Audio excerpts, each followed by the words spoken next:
Un bar miteux, peut-être un de ces lieux clandestins de la prohibition, un speakeasy où l'on boit un mauvais bourbon mais l'on entend du bon jazz. Un homme fatigué entre deux âges s'assoit à une table juste à côté d'une chanteuse qui ne lui prête pas attention.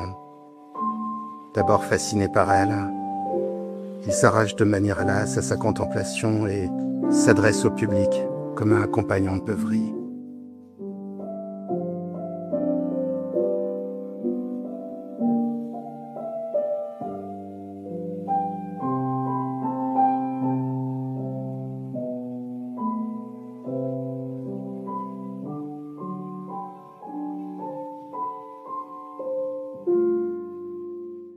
Son prochain projet, un spectacle hypnotique d'1h30. Ne précipite rien, ne te rue pas sur l'hypnose. Tout se fera tout seul. Qu'on soit de gauche ou de droite, ou du centre, peu importe, nos enfants seront confrontés à des informations qu'on n'aura pas envie de voir devant leurs yeux, quelle que soit la religion qu'on a, que l'on soit catholique, musulman, juif, ou de la religion la plus courante en France qui est chrétien, pas très croyant, pas très pratiquant, vaguement agnostique, et ça va, mais je fête Pâques parce qu'il y a les chocolats et Noël, c'est sympa. Donc, quelle que soit la religion, quel que soit le point de vue qu'on a sur le monde, qu'on aime les médias, qu'on les aime pas, peu importe, nos enfants vont être confrontés à toutes sortes d'influences. Ils vont être confrontés à toutes sortes de personnes qui n'ont pas forcément d'éthique et qui vont leur raconter des choses vraies, des choses fausses, et je pense que l'un des devoirs de l'école, c'est de leur apprendre à avoir du discernement, pas leur dire pour qui voter, ce qu'il faut croire, mais comment vérifier l'information pour être certain que, on est face à des choses vraies sur lesquelles on peut construire une vraie réflexion. Un petit peu, finalement, ce que la philosophie est censée apprendre en terminale, c'est-à-dire avoir un esprit critique. Et c'est pas parce qu'on prend des cours de philosophie qu'on abandonne sa religion, mais la philosophie, tout comme la science, font partie des choses qui permettent de se poser de bonnes questions et de construire une intelligence, une vraie liberté. Je vous pose juste une question toute simple, c'est et vous, est-ce que vous croyez à la même chose que vos parents ? Non, certainement pas. Ou si vous croyez, c'est de la reproduction sociale, ça existe aussi. Mais on ne croit pas forcément à la même chose. On a donc exercé notre libre arbitre. Et ce qu'on souhaite pour nos enfants, c'est qu'ils aient ce libre arbitre. Et c'est une chose merveilleuse parce que le monde change et que ce que nous croyons là maintenant ne sera pas valable dans 10 ans, dans 15 ans, dans 20 ans. C'est eux qui feront la France, la Belgique, la Suisse, le Canada de demain. Et il faut les éduquer aux médias, mais pas seulement aux médias, parce que maintenant les influences viennent de partout. Il faut les éduquer aux réseaux sociaux. Il faut les éduquer aussi à l'IA, et ça fait partie des nouveaux défis que l'éducation nationale et les autres écoles seront amenées à tenter de résoudre, parce que il y a un vrai enjeu de société, un enjeu qui est massif. Et moi, je fais partie de ceux qui pensent que, de toute façon, l'école devrait se demander ce qu'elle veut ajouter, même dès le primaire, dans ses cours. Pourquoi ne ferait-on pas des cours de relaxation pour apprendre à ne pas être stressé ? Pourquoi ne ferait-on pas des cours de théâtre pour apprendre à prendre le droit à la parole ? Pourquoi n'apprendrait-on pas le droit aussi ? Pourquoi ne ferait-on pas de la philosophie dès les petites classes pour apprendre à réfléchir ? Et surtout, pourquoi n'apprend-on pas à essayer de discerner pas le vrai du faux dans les opinions, mais le vrai du faux dans les faits. Et ça, les faits, il y a la vérité et il y a le mensonge. Les opinions, on peut en avoir des différentes, mais les faits, heureusement, on peut les vérifier. Mais ça demande un vrai entraînement. Et à l'heure de l'IA, quand il est extrêmement facile d'avoir une machine qui vous dit quoi penser, que j'aime beaucoup, elle me dit aussi quoi penser très souvent, on risque de tout simplement laisser tomber notre libre arbitre, notre capacité de décision en tant que citoyen. Sachez que dans un pays récemment, par exemple, on s'est rendu compte qu'une personne sur 10 était prête à voter en fonction de ce que dirait ChatGPT ou j'imagine les autres IA. Et le gouvernement, l'État est obligé de dire mais non, mais fiez-vous à vous-même, ça s'appelle la démocratie, ne vous fiez pas à une intelligence artificielle. Donc la question de son libre arbitre, de la vérité, de ce qu'on transmet à nos enfants, de l'éducation qu'on leur donne, quel que soit le bord que l'on a. Et moi, j'ai la chance d'être apolitique. Je ne dis jamais ce que je pense. Je suis un vrai faux cul de ce côté-là. Mais sur l'éducation des enfants et sur la psychologie, là, je ne mâche pas mes mots. Et ce soir, j'ai le plaisir d'accueillir Aude Favre, connue sur YouTube avec le pseudo Aude What the Fake, qui fait partie de l'association Fake Off, qui s'est donné comme mission depuis des années maintenant d'éduquer les enfants à tout ça. Pourquoi ? Parce que tout simplement, à l'éducation nationale, on ne le fait pas encore. Je ne dis pas que les instituteurs, les professeurs n'essayent pas de le faire. Je ne dis pas qu'il n'y a pas non plus une sensibilisation, mais ça ne fait pas partie du programme, et moi je pense que ça devrait faire partie du programme. Est-ce que tu es prêt à voter pour moi, Aude, avec ce que je propose ? Direct. Il manque un peu d'emphase. J'étais passé en fatigue. J'aimerais que tu te lèves. Non, mais tu vois que voilà, un petit peu de voilà, mais ça manquait de française et un truc ouais. comme ça. Il y avait pas assez de fougue, un côté un peu mélanchonesque. Non, ça ne va pas. Il faut qu'on se soucie de nos enfants. Il y a un truc un peu plus. Oui, s'il te plaît, un petit peu de point levé, quoi. Et je vote pour toi direct. Voilà, c'est bon, j'ai levé le point. En podcast, c'est pas très visuel, mais mon point est levé. Oui, c'est vrai. Quand il s'agit des enfants, ça mérite de lever le point et même de taper du poing sur la table. Je suis d'accord. Allez, commençons dans... Alors déjà, petite annonce. Ton association qui est d'utilité publique, c'est-à-dire pas officiellement d'utilité publique, mais vraiment d'utilité publique, est dans le rouge d'un point de vue financier, comme toutes les bonnes associations qui sont dirigées par des cœurs en or. Donc, si vous voulez la soutenir, vous allez sur Ulule et vous tapez, je mettrai le lien là tout à l'heure. C'est Fake Off. Fake Off. Ouais, tiens, c'est là. F-A-K-E, et vous pouvez même scanner le QR code si vous voyez en vidéo. Ça vaut le coup. Ah, je sais pas si c'est possible. Il n'y a pas... non, là, c'est plus possible. Si et là, je ne sais pas s'il y a beaucoup d'associations qui font ça. Vous êtes nombreux en France à essayer de faire de l'éducation aux médias comme ça, de manière organisée ? Il y en a sans vouloir faire de la pub pour les autres associations. Ah non, mais tu sais, il n'y a pas de... au contraire, plus on est nombreux... mieux c'est. Non, il y en a quelques-unes. Je sais que Fake Off est celle qui envoie le plus de professionnels, on va dire, de l'information dans les classes. Hein. Et c'est ce qui nous vaut justement un peu d'être dans le rouge en ce moment.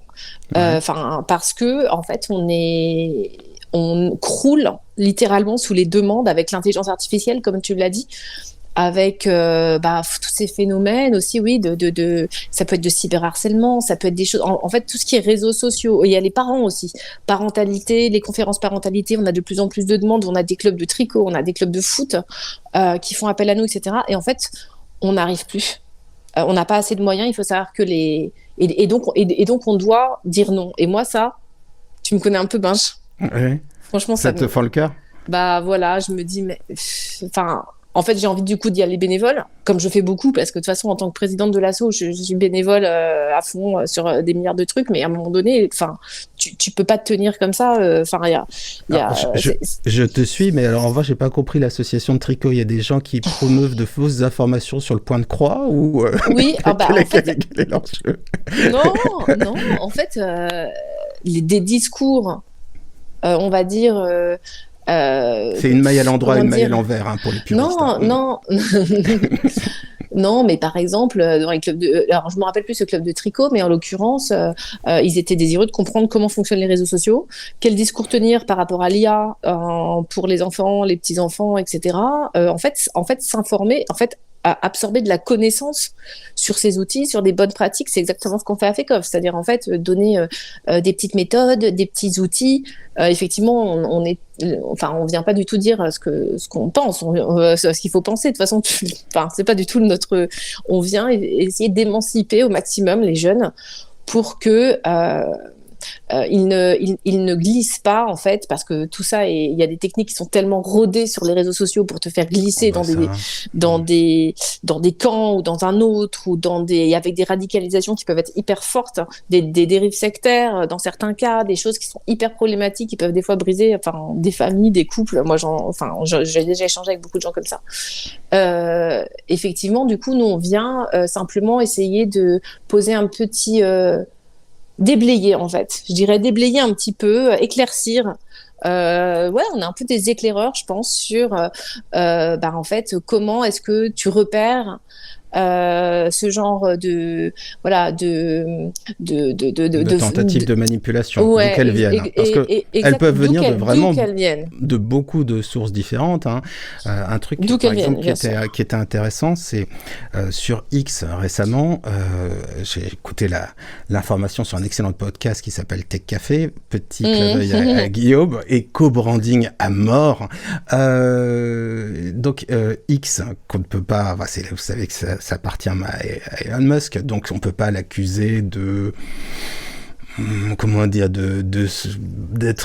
je sais pas comment on peut dire. Enfin, c'est lui-même. Je sais pas ce que tu veux dire. Je te laisse. Oui, mais j'ai du mal et je suis en train de m'auto-empierger, tu vois, dedans. J'arrive plus à dire ce que. Enfin bref, à un moment X, c'est un métier de parler de la tech.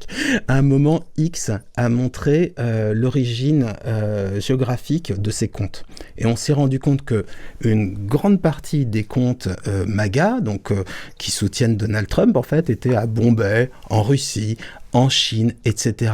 Et ça fait un petit peu bizarre parce que c'est des comptes qui étaient très très connus et on se rend compte que les bons Américains qu'on imaginait derrière et qui voulaient mettre l'Amérique en premier, finalement non, c'était pas vraiment ça.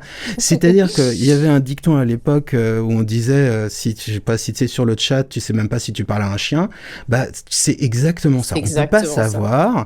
Et puis on a un moment où de toute façon en fait, moi, je pourrais avoir 20 ans et avoir un filtre qui me vieillit de 30. Tu pourrais avoir 60 ans et un filtre qui te rajeunit de 40. Et on ne saurait pas. Et il n'y aurait pas de moyen de... On pourrait, de toute façon, même... Quelqu'un pourrait prendre mon identité, alors elle intéresse peu de monde, donc ça va pour l'instant, personne ne l'a fait, mais prendre mon identité, prendre ma voix et faire une information fausse, comme ça, très facilement. Donc, à un moment où on ne peut pas savoir on ne peut plus croire ce que l'on voit, ce que on entend, ce que l'on lit, on a sacrément intérêt à se poser des questions de ce qu'on met dans nos oreilles et surtout dans les oreilles de nos enfants. Soit dit en passant, je rigolais tout à l'heure sur le club de tricot, mais vous voyez les arnaqueurs qui vendaient une rénovation, je sais pas, qui vendaient par exemple les photos, une rénovation photovoltaïques là. Les quoi? Ouais, les panneaux photovoltaïques. Ça n'existait pas à l'époque, mais tu vois, il y avait des gens qui allaient en porte à porte et qui revendaient une rénovation, par exemple, pour l'isolation de la maison, et puis ils vendaient quelque chose 50 000 € à une petite mémé, alors que ça valait même pas 5 000 €. Maintenant, ils sont sur Internet, ils sont pas fous. Et puis ils le font d'une manière automatique avec de l'intelligence artificielle, parce que finalement elle est plus maligne et plus efficace qu'eux. Donc il y a un moment où il faut se dire comment je fais pour savoir le vrai du faux, et puis comment je fais pour l'apprendre à mes enfants. C'est très important, sachant que on peut pas les protéger éternellement. C'est-à-dire que même si jusqu'à 15 ans ils ont en théorie pas droit aux réseaux sociaux, à 15 ans ils auront le droit, et si on les a pas formés, ils sont tout aussi démunis. Donc on a intérêt à le faire. Alors, commençons par des sujets. J'aimerais qu'on se rende compte un petit peu de la réalité du terrain. Je t'ai demandé de me faire une petite liste. Ah oui, c'est vrai. Ouais, tu l'as? Je l'ai dans la tête. Ouais, tu l'as dans la tête. Une petite liste donc cognitive des croyances que tu as pu croiser dans des écoles. Si tu peux me faire une petite liste, j'essaierai de te dire instinctivement si c'est vrai ou faux, et on verra si je suis un bon un bon instinct d'enquêteur. Ça remplace pas l'enquête, mais un bon instinct. Qu'est-ce que tu as rencontré? Qu'est-ce qui est le plus courant et vraiment qui permet d'avoir le pouls de ce que les enfants croient à l'école?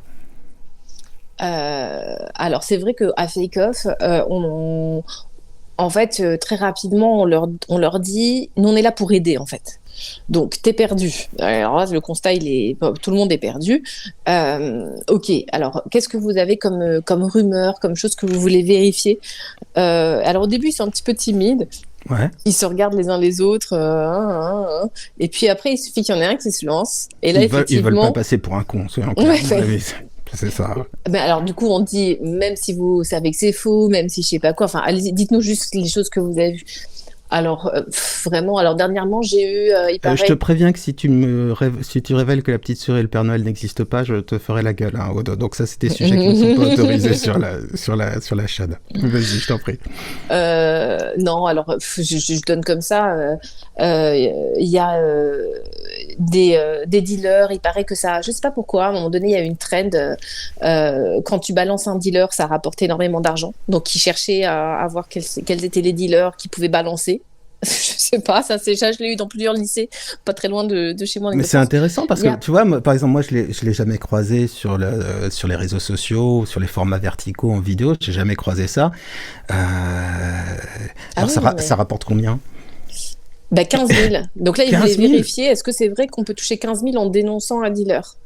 15 000 un dealer, Ce c'est qui, pas dans mal. certains quartiers, peut intéresser.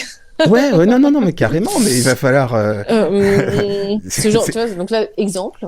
D'accord, donc Euh, un petit côté Far West quand même, Dead or Alive, vivant ou mort, un 15 peu, 000 un dollars peu. le dealer, d'accord. Après, ça dépend les âges. Je dirais que les petits Re- chats. Remarque, attends, si ça rapporte plus de dénoncer les dealers que de dealer, Bah oui, il y a une c'était ça logique, l'idée. il y a une logique économique, hein. Ça va sortir les gens du deal pour être dans la... Mais ils vont devenir tous policiers, ça va être un changement de profession. Non, mais t'imagines, du coup, le mec, il va dénoncer quelqu'un, puis en fait, le truc est faux, et il se fait taper dessus et tout. Bon, bref. Non, Oui, il y a beaucoup de chantage, et ça, je pense que les parents sont pas au courant. Donc là, c'est les petits. Là, maintenant, je fais juste la version tout petit. donc Alors, tout quel âge? petit, je dirais CM2 6e. D'accord. Parce qu'on fait beaucoup de choses aussi enfin, j'adore aller aussi en primaire, hein, c'est vraiment cool. Là, pareil, on a dû renoncer à un certain nombre d'interventions, ça me tue, quoi. Chez les petits, on a remarqué. Alors, je vous le dis quand même, ils regardent beaucoup TikTok, hein, déjà, parce qu'il y a le grand frère, la cousine, le machin, le truc qu'ils connaissent, ou alors des shorts YouTube parce qu'il faut savoir que YouTube, c'est TikTokifié quelque part, Ah oui, carrément. avec les shorts, Ouais. etc.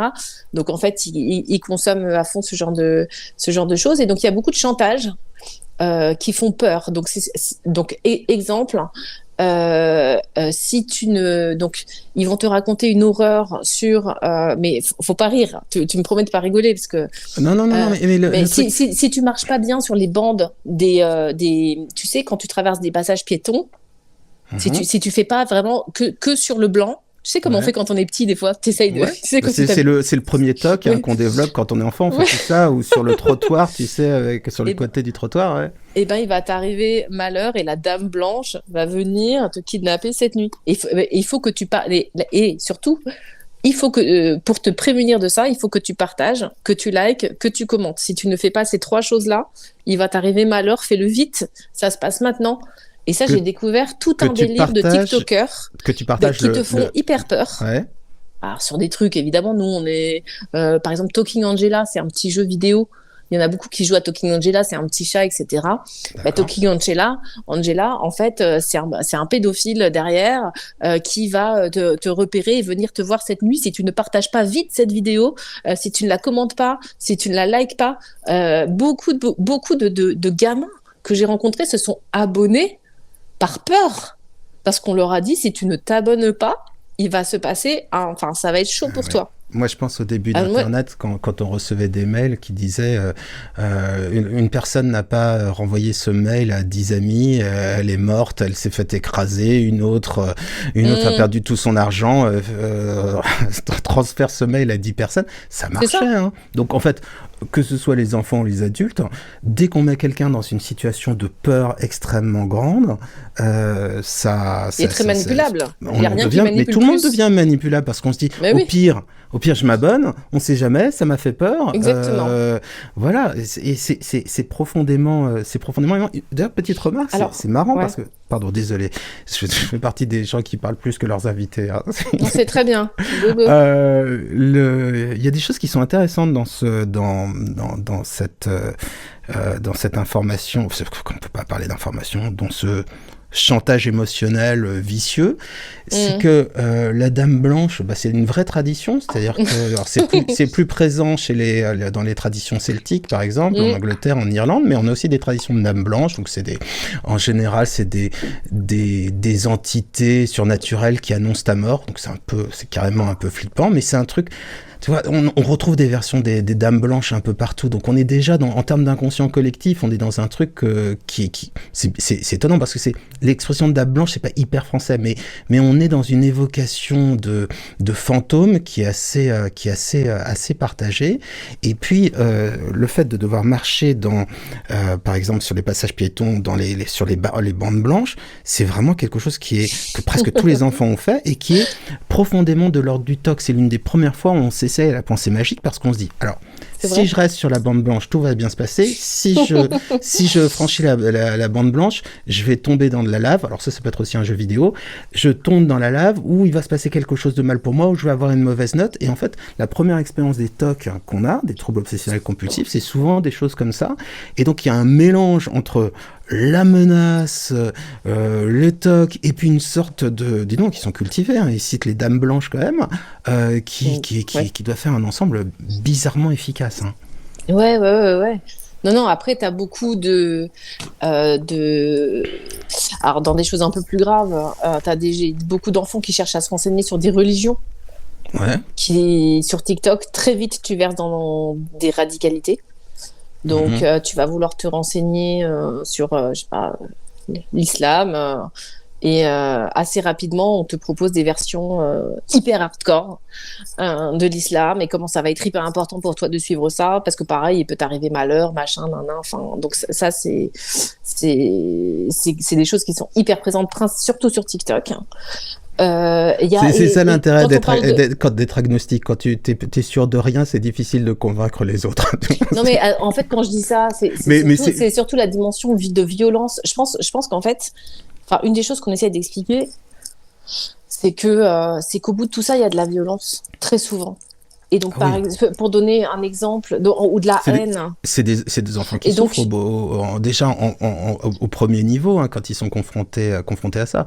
Et c'est vrai que, de toute façon, sur la dynamique des réseaux font qu'on tombe toujours sur du contenu radical en général, parce que c'est ce qui se propage le plus facilement.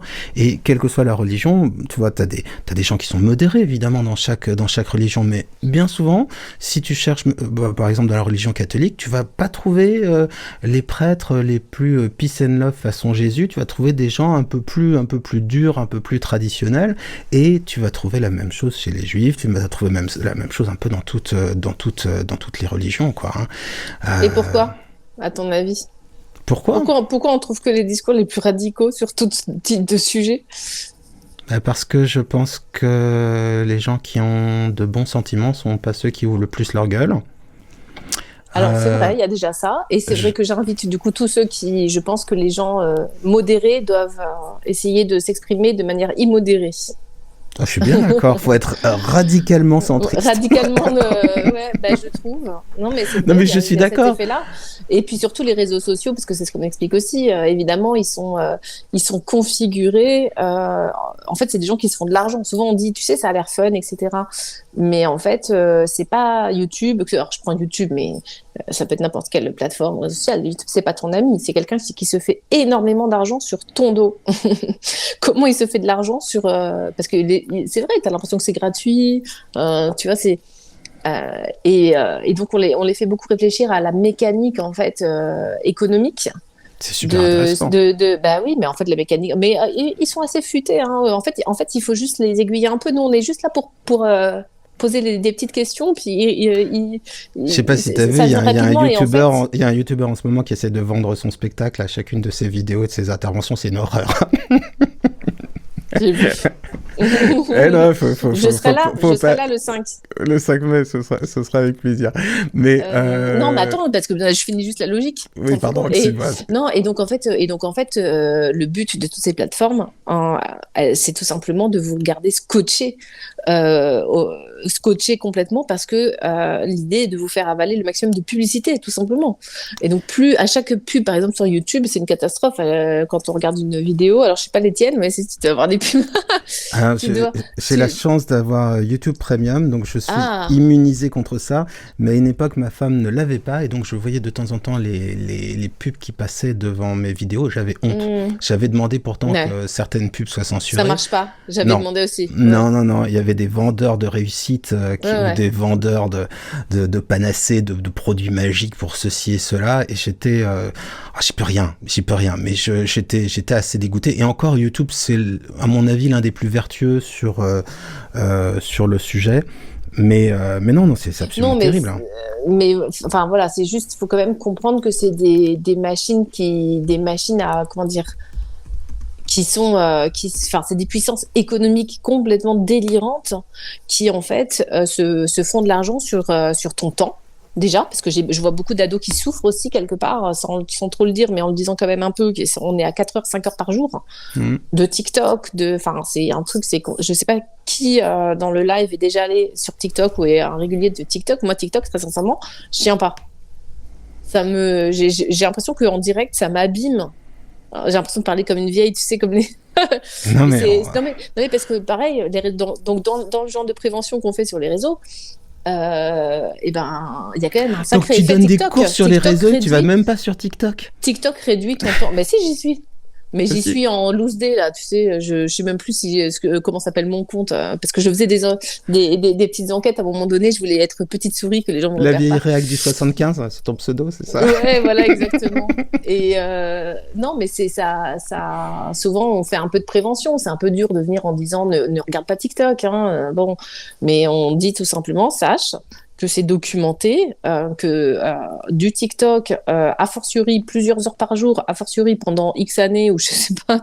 En fait, ton attention, par exemple, ta concentration baisse drastiquement. Et d'ailleurs, je sais pas si dans le live les gens, ils le remarquent aussi même pour eux-mêmes. Ah, Mais c'est- moi, je vois dans ma famille, pour prendre, je vais pas te dire des noms, mais Non, des mais gens moi aussi, depuis que qui n'arrivent plus à m'écouter plus de 2 minutes. Hein. Depuis que, Plus de 30 depuis que mes secondes. parents sont à l'EHPAD, j'accuse TikTok pour leur perte de concentration. Non, pardon pour la blague. Non, mais ce non, que je veux ceci dire, c'est étant, que mais moi, je suis très en c'est une colère. vraie, Ouais. c'est une vraie question. Moi, je trouve qu'une question à se poser, c'est quand on a fait une demi-heure, 1 heure de TikTok, comment se sent-on à la fin? Est-ce qu'on se sent Mm. heureux, satisfait, comme après un bon repas, une bonne conversation, un bon film ou une bonne série? Ou est-ce qu'on se sent vaguement frustré, vide, insatisfait, avec juste le besoin de continuer à scroller? En gros, est-ce que TikTok et toutes les vidéos de ce genre, ça vous donne un plaisir façon cacahuète, c'est-à-dire vous en bouffez plein, vous savez pas pourquoi et vous continuez à en bouffer, ou bien ça vous fait un plaisir de Navarin, désolé, voilà, c'est des comparaisons qui me viennent spontanément, c'est toujours de la nourriture, mais il y a vraiment, quelle est la vraie satisfaction qu'on a à la fin? Il faut se poser la question, Je et suis moi d'accord. je sais que par exemple, moi je me pensais assez immunisé contre les vidéos verticales. Moi je suis pas, hein. Je me fais bouffer comme un rien. Hein. Oui, moi suis, aussi. je suis totalement client. Hein. Et les vidéos de chats, je marche à fond. Et les vidéos débiles, je marche à fond. Au moins, ils ont compris que j'aimais pas trop les discours clivants et mensongers. Donc j'en tombe sur assez peu. Mais le nombre de bêtises que je vois... ouais, Si je peux. Vas-y, je t'en prie, parce que je passe pour un vieux réac aussi. Vas-y, à toi. C'est à ton tour, je t'en prie. Non, mais j'ai deux autres choses qui me viennent en tête rapidement. Mais par exemple, je trouve que les fake news qui circulent hyper bien. Donc, il faut savoir que les gens qui font de la fake news sont extrêmement riches. J'avais fait tout un gros complément d'enquête pour certains qui regardent cette émission sur le business de la désinformation. Un truc pour parler des fake news, ça peut venir de plein de gens différents, les fake news. Oui, il y a non, mais là, il y a des journaux qui peuvent dire des fake news, il y a des entreprises qui peuvent dire des fake news, il y a des charlatans qui peuvent dire des fake news, il y a des gens qui peuvent même dire des fake news parce que ils l'ont entendu, ils y croient et ils continuent. Mais la fake news, c'est pas une histoire d'opinion, c'est-à-dire on peut avoir des opinions très tranchées sur le monde, chacun a l'opinion qu'il veut. Mais ce qui est important, c'est de savoir si les faits qui les sous-tendent sont vrais. Parce que au moins, au moins on sait si on est en train de se faire arnaquer ou pas. Et encore une fois, quel que soit le point de vue qu'on peut avoir sur le sujet, hein, peu importe. Tout ça pour dire que en fait enfin moi j'ai souvent discuté avec des gens qui propageaient vraiment un peu sciemment quoi, des choses fausses qui buzzent souvent plus que les choses vraies. Donc il y avait une raison presque économique à ça. Et c'est vrai que il y a des ficelles qui marchent très bien. Et là je voudrais vraiment ça me fait plaisir si j'arrive à mettre en garde quelques personnes ce soir sur ce genre de ficelles. Donc il y a par exemple tout ce qui attire la pitié. Sauver cet enfant, mon enfant, c'est horrible, des enfants avec le cancer, etc., etc. Il y a beaucoup de pages comme ça où les gens donnent, mais je sais pas combien. Et en fait, ce truc est faux. Intraçable. Les gens m'écrivent en disant mais je comprends pas, je me suis fait débiter, je sais pas combien. En fait, c'est pas tracé. La banque m'a dit d'arrêter, etc. Donc ça, c'est une grosse ficelle, c'est la pitié. Et c'est une ficelle typiquement dans laquelle je tomberais aussi complètement. Voilà, t'as envie de sauver tel truc, etc. Et évidemment, ça se passe toujours vite. Un gros truc, c'est que aussi, c'est souvent partagez vite, faites vite. Enfin, voilà, pour pas que t'aies trop de temps de réflexion. Voilà. C'est ce soir qu'on peut l'opérer, vite, donner maintenant, etc. Enfin, ça, c'est quand même un peu des gros warnings, je dirais, qui reviennent dans beaucoup d'arnaques. Sachant aussi. que le temps d'attente pour avoir une opération en France est d'au moins de 3 mois, donc ne soyez pas dupes.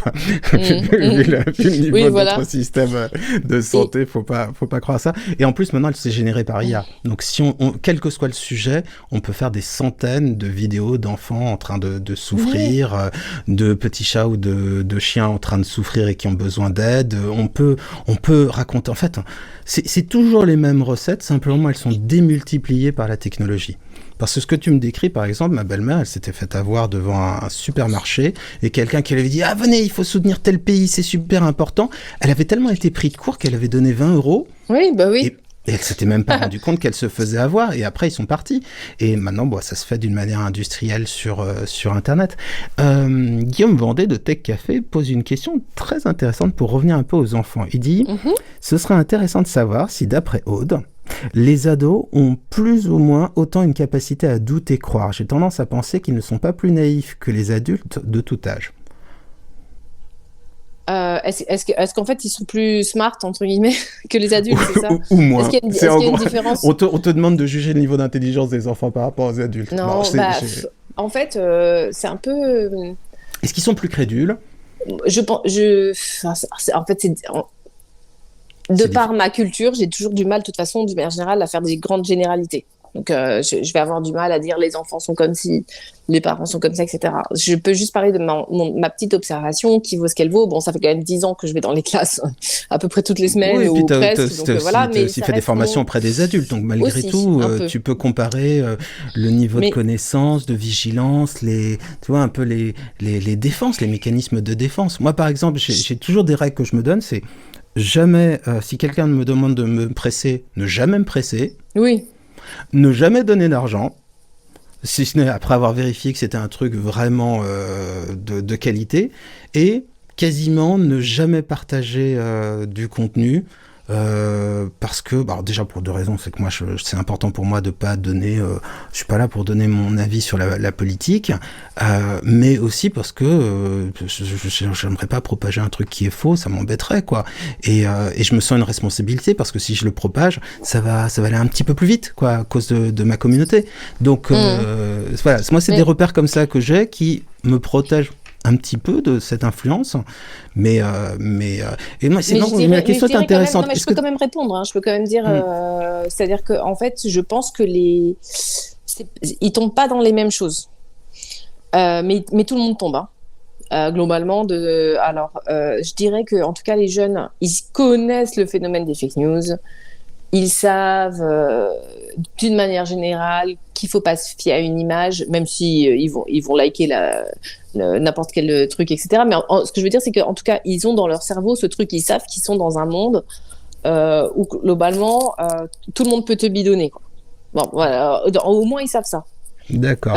Les adultes, mais après ils ont du mal à savoir comment il faut pas manger, il faut pas manger, il faut pas manger trop gras, trop sucré, trop salé, mais on va quand même prendre un kebab. C'est un peu ça.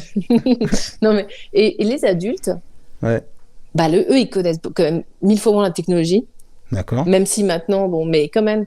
Et donc là, ça donne des dégâts en fait, de méconnaissance. Donc c'est d'où les clubs tricot dont je parlais, qui veulent tout simplement comprendre comment ça marche et comment ça se fait voilà, est-ce que là, enfin, essayer de s'emparer de ces outils et de les décoder un petit peu, parce qu'ils voient bien qu'il y a un problème. Et donc, par exemple, un des gros problèmes des adultes, je dirais, c'est ce qu'on appelle le biais de confirmation.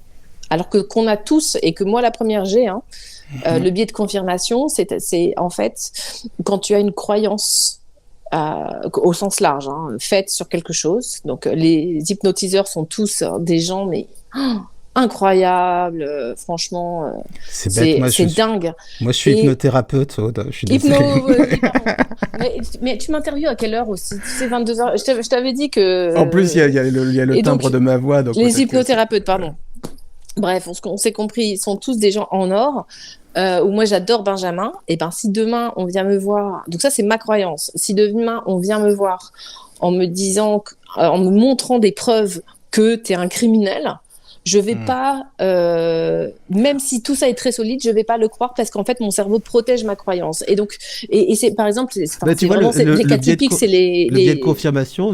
Autant j'aimais le début de ta démonstration, autant la deuxième partie m'a beaucoup moins plu. Va savoir pourquoi. M'a mis légèrement mal à l'aise. Et je suis d'accord.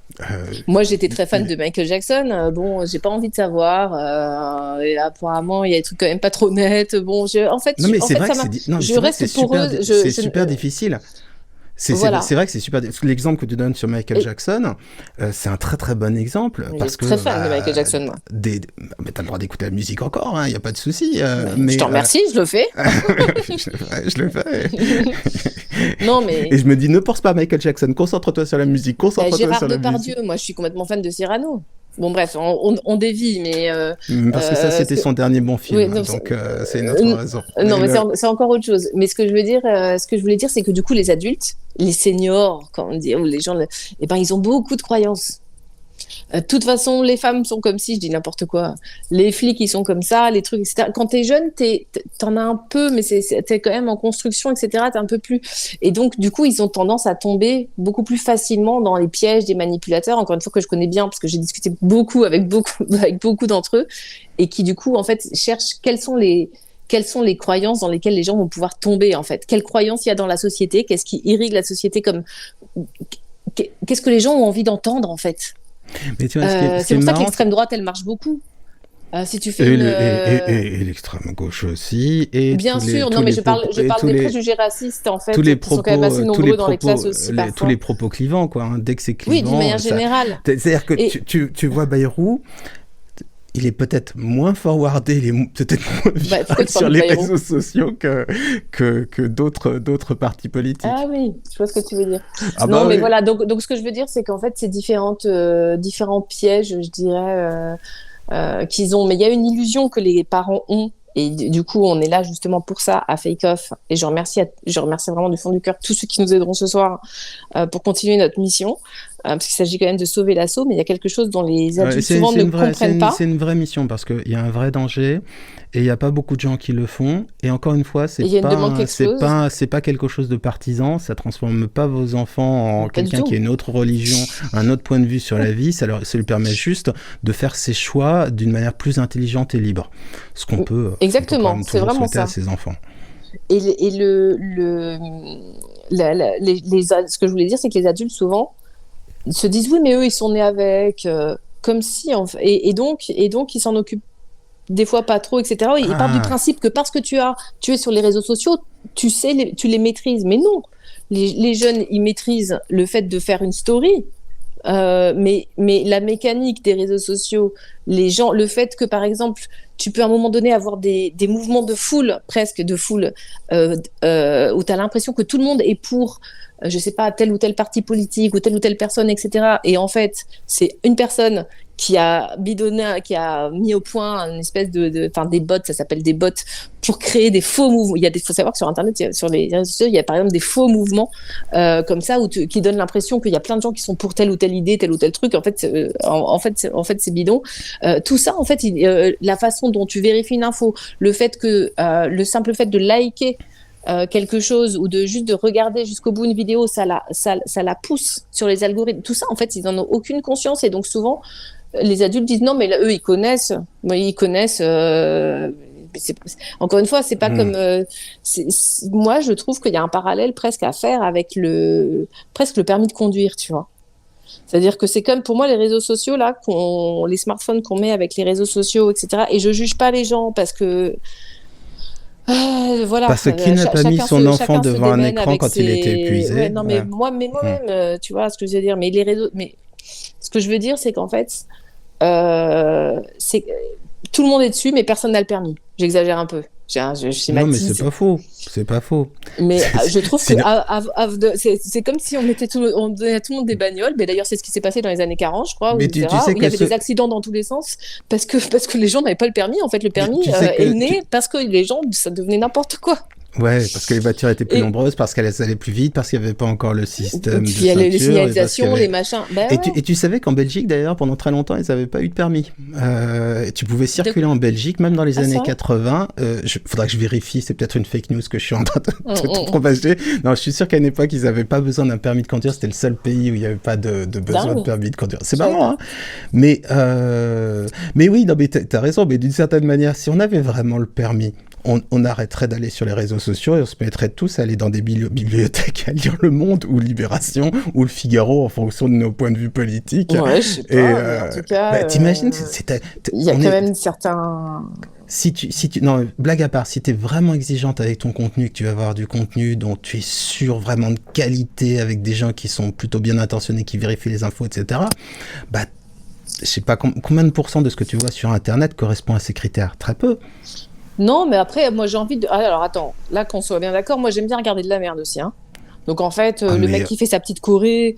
mais j'ai pas mon permis de conduire, moi, non plus. J'aime aussi regarder ça, bien sûr. Non, mais, oui. Tu vois, parce que des fois, on juge les jeunes. Non, parce qu'on essaye de pas être stigmatisant non plus à Fake-Off, parce que...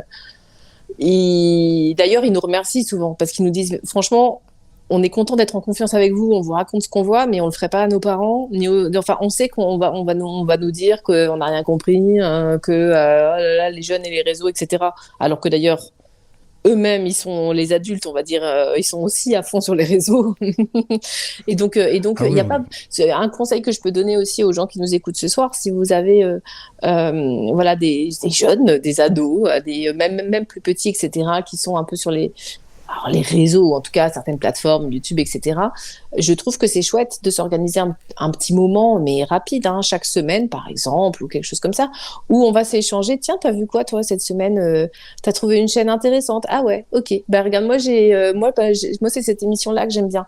Mais en fait, garder et sans être en train de juger, parce qu'il y a aussi des trucs très cool, hein, évidemment, sur les réseaux. Le tout est de repérer comment ne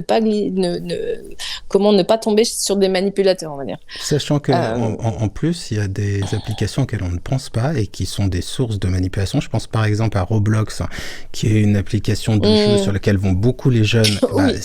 On peut se faire facilement manipuler dessus et du contenu plus que limite dessus, très très très très très violent. Et puis je pense aussi à WhatsApp. WhatsApp, on s'imagine que c'est le téléphone à l'ancienne, on peut téléphoner à papy, mamie et ses amis. Non, WhatsApp, maintenant, c'est un vrai réseau social. Donc, il y a les mêmes risques que sur toutes les autres plateformes. Donc, ça, il faut en avoir conscience parce que c'est pas évident. Une petite remarque. J'ai une communauté super et Guillaume a fait un fact-checking express. La Belgique, c'était jusqu'en 1967. Il n'était pas nécessaire de passer un examen pour conduire. Ah ouais. On pouvait obtenir un permis simplement en faisant la demande auprès de l'administration. Donc, c'était pas les années 80, c'était jusqu'en 1967. 1967. vois. Je tiens à dire que je n'étais pas né. Juste pour si fact-checking. Quelle est la source? Alors, vous voyez, là, on va faire un truc en direct. Quelle est la source de cette information? Alors, Parce que ça, c'est la première question à se poser. Hein. alors la source D'où de vient cette, la source de canne? cette information, c'est un podcasteur de qualité qui s'appelle Guillaume Vendée, qui a un podcast qui s'appelle Café, Oui, mais lui, et c'est que le source, il l'a j'apprécie. de où? Ah bah, alors, Ah, ah. je vais te donner sur son On va- pédigré. on va challenger Guillaume. Il aime beaucoup ta chaîne. Il aime Mais non, beaucoup, mais y a pas de il souci. aime ma chaîne. Il aime ta chaîne. Il se soucie de vérifier le fait. Allez, on va lui donner au moins le bénéfice du doute sur cette information, mais on va lui demander. C'est Wikipédia ou quelque chose comme ça, non? Bah, on va lui demander. Autre Ouais. information, en France, le permis a été instauré dès 1893, mais sans examen standardisé au début, simple certificat de capacité. C'est intéressant. Puis, Ouais, c'est intéressant, tu vois. mais très, très bonne. Dès que j'aurai l'information, je te dirai d'où il tient ces Ben informations. là, et alors juste pour filer la métaphore avec les réseaux, je sais pas si c'est vrai parce que je l'ai jamais vérifié, mais une fois on m'a dit avec aplomb, donc toujours pareil, ce qui est dit avec aplomb, tu te dis bon, ça doit être vrai. Hein. Pourquoi tu crois que je porte une cravate et des lunettes? Ouais, non mais des fois juste le ton en fait fait que Ouais. t'as envie de croire au truc. Que les marques de voitures, les Renault, les Peugeot, etc., étaient vent debout contre le. Alors peut-être c'est faux, hein, contre tout ce qui était réglementation, signalisation, permis, etc., parce qu'ils pensaient qu'ils allaient vendre beaucoup moins de voitures. Et cette personne-là avait fait un parallèle avec les réseaux et le fait que les méta, donc méta c'est la maison mère de par exemple Instagram, WhatsApp, Facebook, etc. Threads aussi. Ne veulent pas non plus réguler quoi que ce soit parce qu'ils ont peur hein, quelque part de pas s'y retrouver économiquement. Je pense qu'ils ont de la marge, hein. Mais en tout cas, voilà, sont contre. Donc il y avait un petit parallèle comme ça que je trouvais intéressant sur le fait que d'un côté, tu as la protection des gens. C'est parce qu'il s'agit quand même d'être protégé en fait, hein, on fait rien d'autre que ça, c'est enfin protégé ou que ce soit dans les voitures ou que ce soit quelque part sur le web.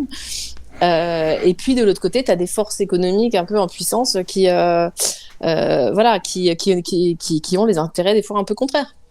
Ceci Donc, étant, par exemple, je trouve que le parallèle est pas mal si toutefois cette anecdote est vraie. il y a eu des études, alors je sais pas les références exactes. C'est le problème avec quelqu'un qui fait attention à l'exactitude des. Moi j'aimais bien à l'époque où tu sais, t'avais un peu de culture générale, on disait n'importe quoi, les gens pouvaient ne pas être d'accord avec toi, mais personne pouvait vérifier. C'était avant Internet, c'était tellement bon cette époque-là. Ah non mais c'est comme ça je t'assure, je le sais. Écoute, je le sais. Pourquoi? Parce que je suis plus vieux que toi. Oui, voilà. Je suis plus vieux que toi, c'est évident. Donc, j'ai perdu mon fil. Tu me parlais de quoi juste avant, Aude? Je suis tellement devenu un vieux con pendant un instant rien, que... On parlait du permis, on parlait de quoi on a parlé? On revient aux enfants. On revient aux enfants, ouais, pas de problème. Les croyances, encore une fois, c'est pas pour rire des enfants, parce que, soyons clairs, on pourrait faire copier-coller pour les adultes, et on n'est pas... moi, par exemple, une fois... j'ai répandu une fausse information à la télévision. J'ai pas fait exprès. Mon souvenir était inexact. C'était vraiment... Je l'avais lu, mais dans des sources qui étaient des magazines, mais pas très spécialisés scientifiques. Et donc, j'ai donné une information fausse. Mais que je croyais vrai, j'en étais persuadé. Et je m'en suis voulu après. Alors ça m'est arrivé qu'une fois pour l'instant. Par pitié, ne googlez pas toutes les anciennes émissions dans lesquelles je suis et ne passez pas la transcription dans ChatGPT ou dans des trucs encore mieux pour vérifier les sources. Mais on peut tous dire des choses inexactes et sans faire le relais, ça c'est terrible. Oui, bien sûr. Après, en fait, ce que je trouve un peu dramatique avec tous ces phénomènes-là, c'est que finalement, les gens, quels qu'ils soient, en fait, les acteurs, on va dire, qui poussent des contenus, on va dire, trompeurs, des discours extrêmes ou qui, en tout cas, ils sont assez peu nombreux. Ce que je veux dire, c'est qu'en fait, je crois que durant je sais plus, j'ai plus les chiffres. Pareil que je vérifie. Mais en tout cas, ils sont assez peu nombreux. Le drame de ce qui fait qu'on est inondé par ce genre de choses, c'est ce qui s'appelle la mésinformation. Et la mésinformation, c'est quoi? C'est que des gens qui sont de bonne foi et qui pensent effectivement que qui like, qui commente, qui partage, qui regarde jusqu'au bout des vidéos et qui y croient sincèrement. Ça part d'une bonne intention. C'est là que ça se joue en fait. Je prends l'exemple, par exemple, quand je parlais des violences tout à l'heure. Alors, connaissez-vous mais normalement c'est partout en France. Ça, c'est vraiment nous, on a fait la rumeur des camionnettes blanches. Bon, je le connais parce que j'ai regardé un épisode qui avait été fait par ton association sur le sujet. Ah yes, il est top. Et il est c'est très, vrai. Très bien. Casse tes préjugés sur les Roms. Et en fait, les camionnettes blanches, ça part de ça. Alors attends, j'essaie de revoir pareil moi aussi de ce dont on parlait juste avant. L'idée, c'était des Roms dans des camionnettes blanches qui enlevaient des enfants. Enfin, c'était la même chose que tout ce qu'on reproche aux Roms et aux Tziganes et aux gens du voyage depuis des années, que ce soit les poules ou le fait d'enlever des enfants. Enfin, je veux dire, on est dans les mêmes. Finalement, c'est bizarre, tu vois. Il y a un côté historique un petit peu dans les croyances. C'est-à-dire qu'on retrouve. C'est comme la Dame Blanche tout à l'heure. Ce truc de la camionnette blanche, à une époque, c'était la roulette et on enlevait des petits enfants catholiques pour les manger, pour les sacrifier, pour en faire ce qu'on voulait. Enfin, non mais c'est pas une blague. Hein. On est dans une transposition qui est assez étonnante parce que en fait la roulotte s'est transformée en camionnette. On parle plus de tziganes, mais on parle de Roms. On parle plus de bébés catholiques qui vont être sacrifiés ou mangés. On parle d'enfants qui vont être enlevés par je sais pas pour quelle raison. Mais on est finalement dans quelque chose qui est étonnant tu vois, c'est extrêmement parallèle. Je trouve ça assez fascinant. On se réinvente pas beaucoup, quoi. Qui t'a créé ça recycle. Ouais, ça recycle à mort. Ouais, mais tout ça, je crois il me semble que ce que je voulais dire, c'est que oui, je parlais de la mésinformation et donc du fait que les gens ne se rendent pas compte du pouvoir. En fait, tout le monde ici, vous tous, vous avez un pouvoir énorme en vrai sur les réseaux, dans le sens où la moindre chose que vous likez, que vous partagez ou que vous commentez ou même que vous regardez jusqu'au bout, quelque chose que vous regardez jusqu'au bout, derrière il y a un algorithme qui identifie ce que vous avez fait, si vous vous êtes engagé, ça s'appelle de l'engagement, si vous êtes engagé avec cette vidéo, et quand vous faites ça, vous poussez la vidéo, quelque part, l'algorithme identifie que vous a plu, que vous vous êtes engagé sur cette vidéo, même si vous avez commenté pour dire c'est nul, ou que si vous avez... Tout ça pousse, en fait, c'est tout simplement de l'engagement, ça pousse les contenus. Et donc tout ça fait que beaucoup de vidéos complètement, on va dire, délétères, je sais pas, pour prendre un terme un peu générique, etc., ou des choses qui sont de l'ordre de la radicalisation, de ce genre de choses, vraiment dans des choses un peu hard, en fait, elles sont souvent le fait... Alors, évidemment, des personnes qui les propagent, mais beaucoup, des gens qui les ont tout simplement regardés, ou likés, ou commentés, ou partagés. Qui voulaient simplement protéger des enfants dans le cas des camionnettes. Hein. Et en l'occurrence, effectivement, une autre ficelle des fake news qui marche beaucoup, c'est toujours de faire peur. Donc, mon gros conseil, c'est évidemment quand vous êtes face à quelque chose qui vous fait peur, faites vraiment gaffe, parce que c'est la ficelle numéro 1. La peur, c'est le sentiment le plus viral.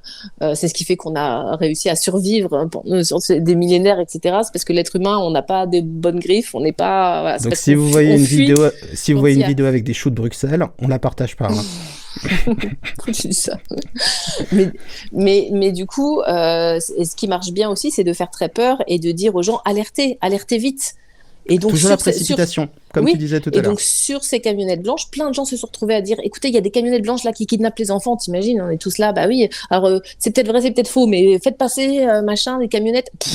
De TikTok, Instagram, tout ça s'est retrouvé inondé de vidéos de prévention de camionnettes blanches. Derrière, qu'est-ce qui s'est passé? Camionnette blanche égale caravane. Caravane égale les étrangers, Roms, les gitans, tiens, viens, on va là. Et il y a des Roms, parce qu'on dit les Roms, en fait, on dit pas les Roumains. Il y a des Roms qui se sont fait passer à tabac. Ceux qui habitent en Roumanie, qui peuvent être Roms, mais qui ne le sont pas forcément. Puisque les Roms Pardon. Non, rien, je dis juste que ça a donné lieu à énormément de violence. Oui, il y a eu des vraies violences physiques à la fin. Je trouve ça terrible de partager. À la base, les gens avaient des bons sentiments. Et derrière, il y a des gens qui payent très, très, très, très, très cher. Et effectivement, tout ça, vous le voyez dans le documentaire Casse tes préjugés sur les Roms. C'est une série qu'on essaye de faire. On a fait une autre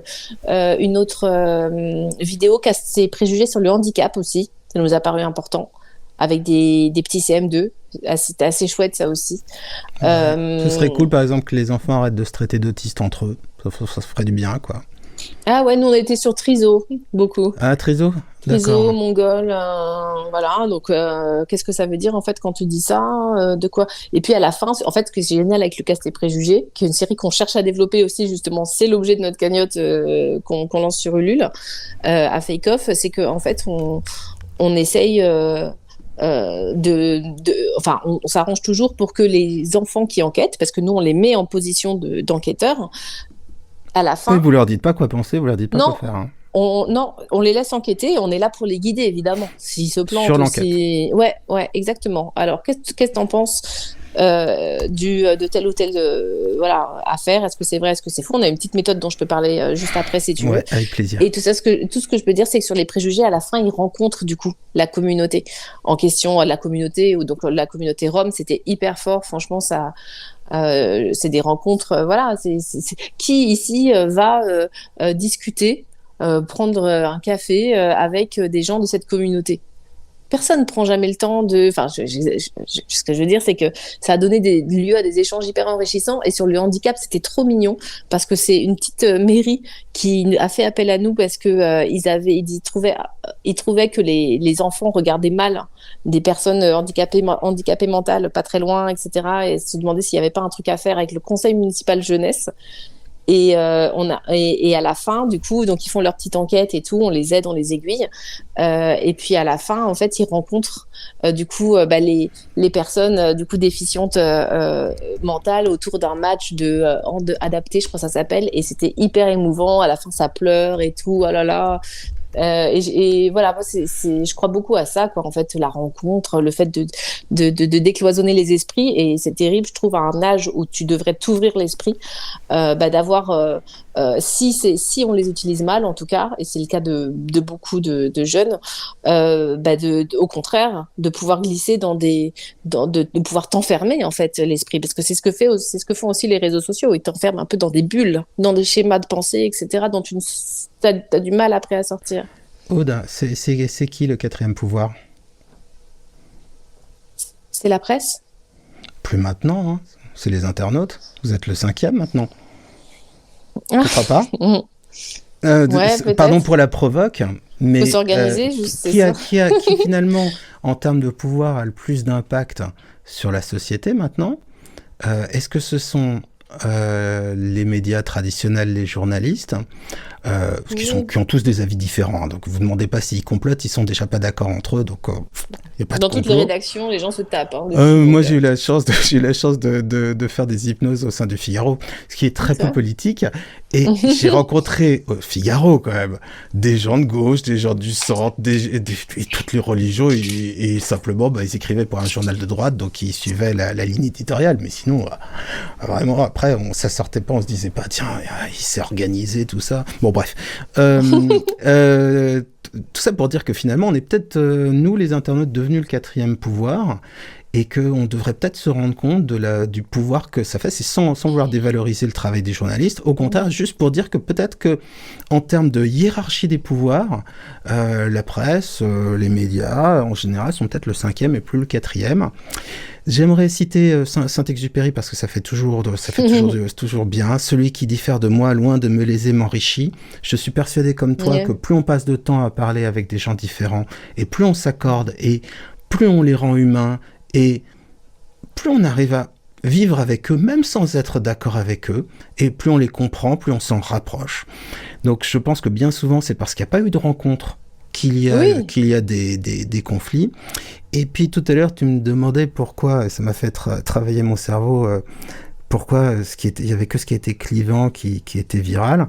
Il y a cette phrase de Tolstoï, j'aime bien, t'as vu, non, pas mal, hein, Saint-Exupéry, Tolstoï. Et tout pour vérifier. Non, mais j'ai vérifié parce que j'étais plus sûr de qui était la citation, donc je l'ai fait discrètement tout à l'heure. Les gens heureux n'ont pas d'histoire, les gens paisibles, les gens modérés, les propos complexes, les choses qui sont justes ne sont pas intéressantes parce qu'on a envie de s'indigner, on a envie de réagir parce que les émotions sont beaucoup plus fortes que la raison. La passion est plus forte que la raison. Et c'est important de le savoir parce que on se fait un peu moins avoir ensuite, quoi. C'est déjà pas mal. Je voudrais finir avec 2 choses. Juste un tout petit florilège, par exemple, des croyances d'enfants, parce qu'on n'avait pas fait la liste. Est-ce qu'ils croient aux sirènes? Est-ce qu'ils croient aux licornes? Est-ce qu'ils croient aux... Alors, on a le mégalodon qui est toujours un best-seller, j'ai envie de dire. Donc, le mégalodon, c'est un requin préhistorique. Donc là, on est plutôt sur du 6e, 5e. Qui existerait, mais qui serait quoi? Qui serait dans les profondeurs, c'est ça? Ouais, qui existe. Alors, des fois, il est caché par la NASA, des fois, il est caché par le gouvernement, il est caché par. Voilà. Puis, des fois, il est même pas question d'un complot quelconque, c'est juste qu'il existe. Donc, c'est un requin préhistorique. Et donc, pourquoi ça buzz? Parce que c'est sensationnel, entre guillemets, et puis parce que les images aussi, elles t'attrapent. Tu vois des requins géants. C'est trop cool. Moi, j'ai envie d'y croire. Au début, quand tu as dit mégalodon, j'ai cru que c'était une marque de dentifrice. Mais effectivement, donc on croit au mégalodon. Ce qui est l'équivalent de la créature du Loch Ness, quoi. Donc, dans les profondeurs. Donc, beaucoup ce genre de choses. Il y a... qu'est-ce qu'on a comme... Attends, je réfléchis. Beaucoup de rappeurs qui sont pas morts. Donc, ou Michael Jackson, toujours pas mort. Puis des fois, on a des choses très étonnantes. Par exemple, encore une fois, on réinvente rien. Elvis Presley, il y a encore des gens qui pensent qu'il est en Amazonie dans une tribu. Donc, cette croyance, cette croyance presque divine de l'immortalité des stars, il y a quelque chose qui est atemporel. C'est marrant, mais encore une fois, on voit des références historiques qui ne diffèrent pas, quoi. Ouais, c'est vrai. Il y a, je trouve, enfin moi je suis tombée quand même pas mal sur les femmes qui sont quand même moins intelligentes parce qu'elles ont un cerveau moins développé. C'est l'histoire de la taille du cerveau chez les femmes par rapport au cerveau des hommes, c'est ça, un truc de genre? Ouais. Alors que, soyons honnêtes, au départ, vous avez de meilleurs résultats scolaires. Mais c'est vrai, hein. Vous avez de meilleurs résultats scolaires. C'est intéressant d'avoir les stats, c'est vrai. J'invite les gens à vérifier, ce sera plus simple, parce que je n'ai pas les références exactes, donc faites votre boulot. Et puis, très rapidement, en revanche, vous êtes dégoûté des maths, alors qu'au départ, vous étiez plus forte en maths. Et ça, c'est certainement lié à ce qu'on appelle le syndrome de Pygmalion, c'est-à-dire que si les profs sont persuadés que les petites filles sont moins bonnes en maths, et si on leur fait croire, très vite, elles deviennent moins bonnes en maths. Ouais, et elles vont pas faire des professions scientifiques et elles vont s'empêcher de faire ça et ça. Alors que, comme vous êtes bien plus gentil et bien plus doué pour vous occuper des autres, ça va si t'es médecin ou infirmière. À une époque, tu pouvais être qu'infirmière. Mais maintenant, tu peux devenir un médecin. Je rappelle qu'à une époque, d'ailleurs, Polytechnique Femmes était une école de secrétariat comparée avec Polytechnique Homme, qui est très connue. Ouais, non, c'est vrai. Ok. C'est vrai, je te le dis, c'est un argument d'autorité. Encore une fois, d'habitude, avec d'autres invités, je peux leur dire quelque chose, ils vont pas vérifier, mais comme dans le cadre de cette émission, j'invite les gens à vérifier. Tu marches sur des œufs. Tout ce que je ferais. Ouais, mais t'imagines comme ce serait intéressant. Alors un peu castrateur, si on avait une intelligence artificielle qui ne déconne pas trop et qui vérifiait tout ce qu'on dit en permanence. T'imagines les échanges politiques ou les interviews qu'on aurait? C'est vrai. Alors moi, je vais te dire, alors là, par contre, tu es en train de me chauffer sur un sujet que j'adore.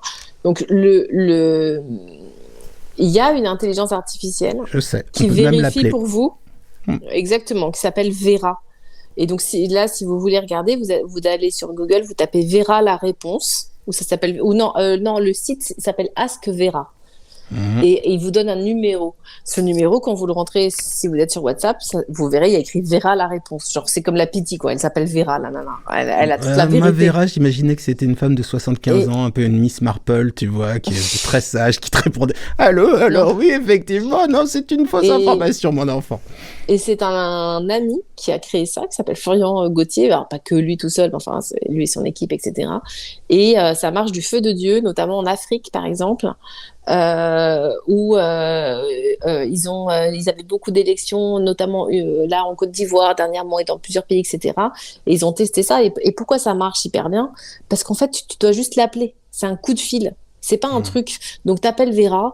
Oui, est-ce qu'il est vrai que, je sais pas, tel candidat a été pris en flagrant délit de machin et elle va, alors c'est pas la pitié non plus, mais elle va te dire s'il y a des sources fiables ou en tout cas réputées fiables qui valident cette information ou sinon elle va te dire il n'y a aucune. Je n'ai trouvé aucune source fiable qui atteste d'un tel fait, donc je vous invite à la prudence, etc. Et franchement, on verra la réponse. Vraiment, je trouve que c'est top et je trouve qu'il y a un truc à réfléchir, notamment lors des campagnes présidentielles, etc. Avec tous les candidats en plateau et compagnie. Bien d'accord. Il nous faut une Vera la réponse en haut à droite de l'écran et là on va se marrer. Et là il va y avoir plus de gens qui vont regarder. Je pense que il va y avoir des petits pics d'audience. Et même si elle se trompe. Même si elle se trompe de temps en temps et qu'il faut Mais je crois que enfin bref, le mécanisme. Elle se trompe forcément de temps en temps. Elle peut pas être impeccable. Ça reste. Tu regarderas. Ouais. Même si elle va chercher dans les meilleures sources d'informations, on peut toujours avoir une réponse qui est fausse ou qui tient de l'opinion. Bien et sûr, donc là, en fait, mais même même s'il y avait des réponses fausses de temps en temps, t'imagines comment on surveillerait ce qu'on dit? Ce serait extraordinaire. Oh, mais ce serait l'enfer. Moi, j'aime bien dire n'importe quoi aussi. Faut quand même. Tout le monde aime dire n'importe quoi. Oui, il faut faire la différence entre la vie perso et la vie professionnelle. Dans la vie perso, on le fait. Dans un petit groupe, c'est normal. Dans la vie professionnelle, on évite. Ou une app, tu sais, tu fais comme ça, tu le fais parler. Comme quand tu vas au Japon, là, maintenant que tu as la traduction. Tu fais parler la personne et tu vois direct le fact-check. Ah, et son niveau de fiabilité. Le niveau de fiabilité. T'imagines pour la drague, pour les filles qui ont peur de tomber sur des mecs qui sont des gros dragueurs et menteurs. Ah non, mais ce mec-là, il est mignon à 95%, mais c'est un connard à 97%. Hein, donc, c'est bien. Taux de fiabilité de l'homme en face de vous, 5%. Non, il n'aime pas les chatons et il ne participe pas à une association qui vient en aide aux sans-abri. Non, ce serait marrant. Mais t'imagines s'ils avaient, plutôt que l'appeler Vera, s'ils l'avaient appelé « Allô, quoi ?»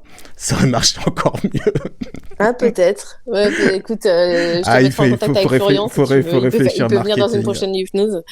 Et juste pour rebondir au cinquième pouvoir dont tu parlais là. Ouais. Alors là, j'en ai pas parlé ce soir, mais en fait, c'est dans ce sens-là que je voudrais reprendre ma chaîne YouTube bientôt, j'espère, le plus rapidement possible. Je suis dessus.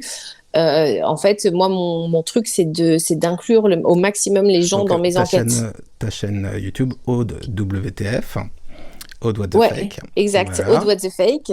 Et effectivement, il y a quelques années, j'ai proposé aux gens d'enquêter avec moi, quelles que soient vos qualifications. Votre bord politique, vos croyances. Je me suis retrouvée avec des hôtesses de l'air, avec un jardinier marocain, avec un Québécois, un entraîneur de curling trop marrant. On ne sait jamais à quel moment on doit enquêter sur les rhododendrons, je suis d'accord. C'est très important. Voilà. Et en fait, ça a donné un truc formidable. C'est une série qui s'appelle Citizen Facts sur Arte. Et depuis, je cherche en fait à systématiser ça. Vous êtes quasiment 2000, je dis pas de bêtises. Hein, on est 1500 sur un Discord que vous pouvez rejoindre sur ma chaîne. Ouais, sur ma chaîne, il y a le petit lien du Discord si vous voulez venir, sachant que en ce moment, je n'ai pas encore les moyens de démarrer une enquête. Donc là, pour l'instant, il y a une communauté, je passe régulièrement, ça discute, etc.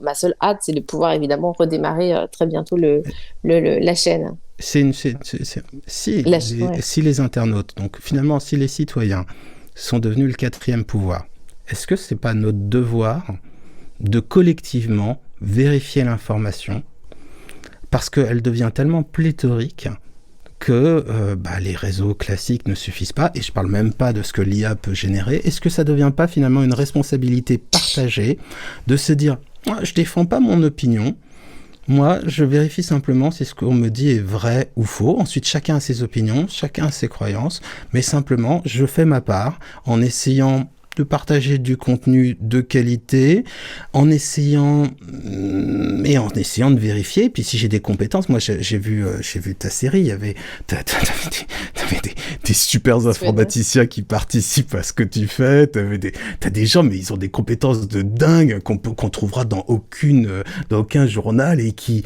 font un boulot formidable. Donc mais pas que, il y a aussi plein de gens par exemple, je pense par exemple à un étudiant, mais il y en avait d'autres qui n'ont pas de trucs partis, ils sont ni juristes de la mort, ni des gros scientifiques chevronnés, et qui viennent tout simplement. En fait, ce qui est bien dans les enquêtes, c'est qu'il y a toujours des missions, quelles qu'elles soient, des petites, des plus grandes, etc.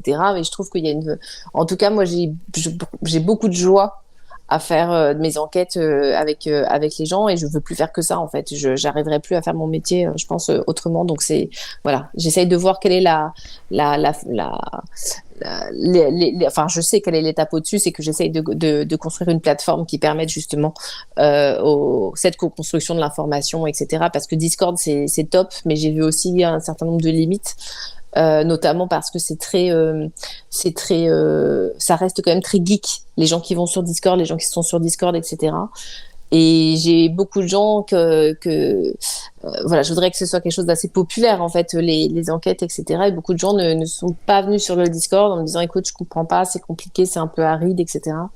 Et donc, je cherche à construire une plateforme. J'ai déjà un petit prototype. Enfin bref, on est à fond pour essayer. Moi, je crois vraiment à ça, au fait que le journalisme doit se décloisonner, que en fait, voilà, on est tous à tâtonner un peu dans le noir sur un certain nombre de sujets, mais qu'il reste néanmoins un peu comme la science, en fait, des méthodes qui te permettent d'approcher au plus près des faits. Voilà, et de faire reculer du coup aussi voilà, les charlatans de tout poil. Et c'est ça que je voudrais populariser. Voilà. J'ai une excellente conclusion en tête. Je vais me lancer dans la conclusion. Allez, j'ai réfléchi. Je t'écoutais en même temps, j'avais ma conclusion. Je crois que l'on soit complotiste ou pas, de toute façon, personne ne se dit complotiste. C'est vrai, parce qu'on pense... ne pas l'être, savoir la vérité. Je pense que l'on soit complotiste ou scientifique intégriste, ça doit exister, j'imagine aussi. Je pense que non mais c'est vrai. Je pense que tout le monde recherche le vrai. Mais oui. Et que l'intention est extrêmement positive. Simplement, pour bien rechercher le vrai, je pense qu'il faut accepter deux choses. D'abord qu'il faut apprendre à le dénicher. Qu'il faut apprendre aussi à apprécier les gens qui ne sont pas d'accord avec nous. Parce que de qui peut-on apprendre si ce n'est des gens qui ne sont pas d'accord avec nous? D'abord, on a le bonheur de débattre avec eux et de ne pas être d'accord, ce qui est quand même très sympa. Qu'est-ce qu'on s'emmerderait si on ne pouvait être qu'avec des gens qui nous ressemblent? Et puis ensuite, il faut apprendre à penser contre soi, quitte à revenir à ce qu'on pensait au départ, et c'est très bien. Mais dans ce passage finalement où on s'interroge, où on réfléchit, on prend de la distance, on prend du recul, où on essaie finalement d'affiner sa pensée, il y a quelque chose qui est très fort et très beau. Et je pense que les échanges qu'on a entre nous sur Internet, comme notre société et la démocratie, en ont besoin. Et je pense que tous les internautes devraient y participer. Je pense que les journalistes y participent également, et que se poser cette question est quelque chose qui est extrêmement simple. Moi, le grand bonheur que j'ai eu sur mes 2 derniers lives, c'est d'être face à des gens qui étaient radicalement pas d'accord avec moi. Eh bien, on a échangé pendant une demi-heure, et à la fin, on était... Alors, pour l'une des personnes, la personne n'était pas d'accord avec moi, mais on était d'accord que c'était sympa de discuter ensemble et que c'était enrichissant. Et pour la deuxième personne, j'ai réussi à la faire changer d'avis sur quelque chose qui me semblait important, c'est-à-dire qu'elle est en train de se faire arnaquer. J'avais pas envie qu'elle se fasse arnaquer. Mais pourquoi? Parce qu'il n'y avait pas de violence, parce qu'on a pris le temps de discuter, parce qu'on a donné des arguments, parce qu'on s'est écouté mutuellement. Et donc, écoute, merci Aude, parce que tu crées un pont. tu crées un pont entre les adultes et les enfants, tu crées un pont entre les journalistes et le reste de la société, et que c'est pas un pont de haine, c'est pas un mur de mépris, de supériorité ou de jugement, mais c'est une parole bienveillante, ouverte, où le but c'est simplement de discuter ensemble, de bien réfléchir, puis à la fin, si on n'est pas d'accord, on se serre la main et on part bons amis, et ça me semble un très bon programme. Merci beaucoup, Aude. Merci.